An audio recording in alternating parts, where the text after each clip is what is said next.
I want to tell this story. I'm going to hold it. I can't. I'm going to hold it for another because I got a lot to get there. It could take up a lot of time, but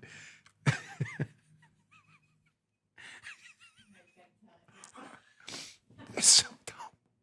They're so stupid. I'm telling you that stories are hilarious.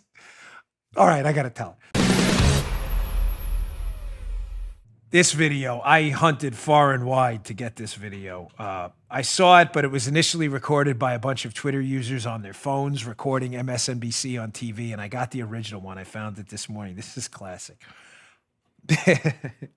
So, you know the mask police, Joe, the face mask police, you know, they're out there. They're convinced that somehow face masks are going to save us from the corona. And if they don't, they're like the Avengers. They're like mask vigilantes. Unless I'm forced to do it, I'm not wearing one. I'm sorry. I keep my distance from people. I'm not doing it. I can't breathe in it. I grew up with bad asthma, and I'm just not doing it. I'm very sorry. I'm not going to break anybody's laws. If it's a private business and I have to go in there, I'll be happy to do it. Your business, your call. But I'm not wearing it when it's optional. My call, you do what you do you. That's okay. But the mask police are getting pretty ridiculous. Here's MSNBC again trying to engage in mask shaming. This is a new thing. And getting completely wrecked by this guy in the background who is just my new hero. Check this out.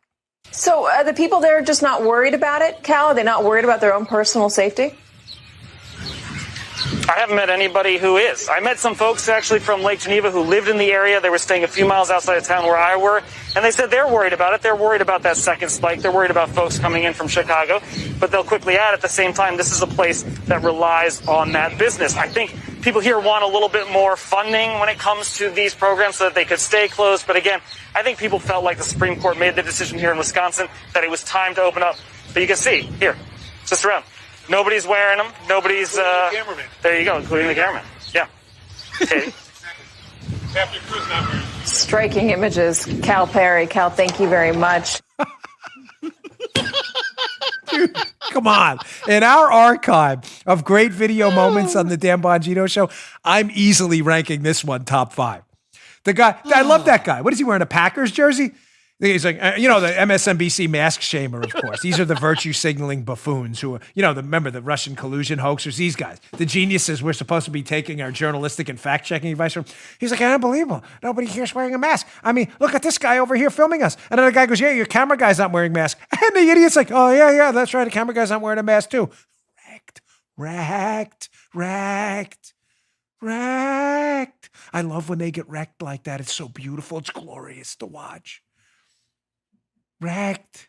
Remember what I told you during my time in the Secret Service dealing with the press corps? I'm not messing with you. These are some of the dumbest people you have ever seen in your entire life. I'm not kidding.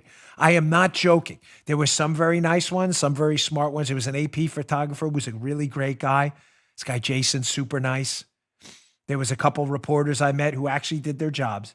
But the overwhelming majority, the White House press corps, the elite of the press corps, were some of the dumbest human beings you have ever met.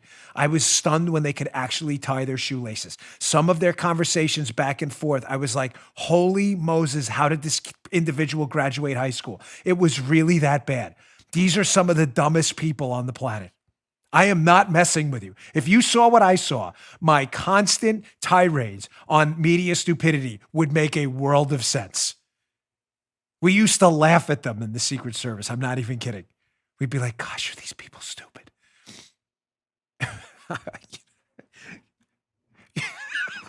I want to tell this story. I'm going to hold it. I can't. I'm going to hold it for another, because I got a lot to get there. It could take up a lot of time, but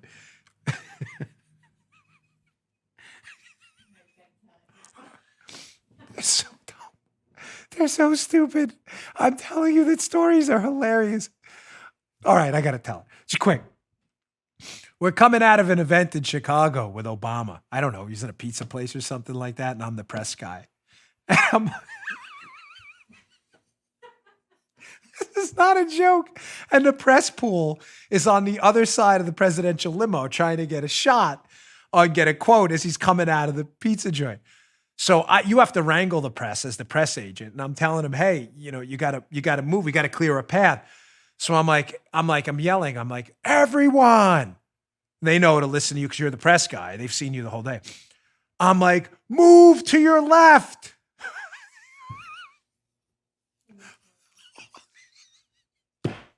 only half of them went to the left. The other ones went to the right. I'm like, No. Oh. you may say, everything's backwards on the screen. This is my right hand. This is my left hand. It gets all messed up. I get it. It happens sometimes when I got to coordinate where to move my head, but that's because of the teleprompter, how everything's always reversed. Folks, I'm not even kidding. I was like, everybody move to the left. So everybody went, and half of them went the other way. I was like, right, the hand you right with most of you, that. Some of the dumbest people you have ever met in your life. Believe me, that's just one example. Oh, if I could go on for days of my experiences with the media. Epic level, class 1 level morons. I mean, like Avenger level power moronicity, if that's even a word. I'm sorry. I'll never forget that. Everybody go left. No, your other left. And then the other half were like going the other. No, all of you to the actual left. What do you mean? Left? I thought that was left. But my buddy said this way's left. Left. This way. I needed like a big sign this way. I can't even recover the show. I will never forget that. Okay, moving on. This is a serious show. We have serious stuff to cover. You just heard the Dan Bongino Show. You can also get Dan's podcasts on iTunes or SoundCloud. And follow Dan on Twitter 24/7 @DBongino.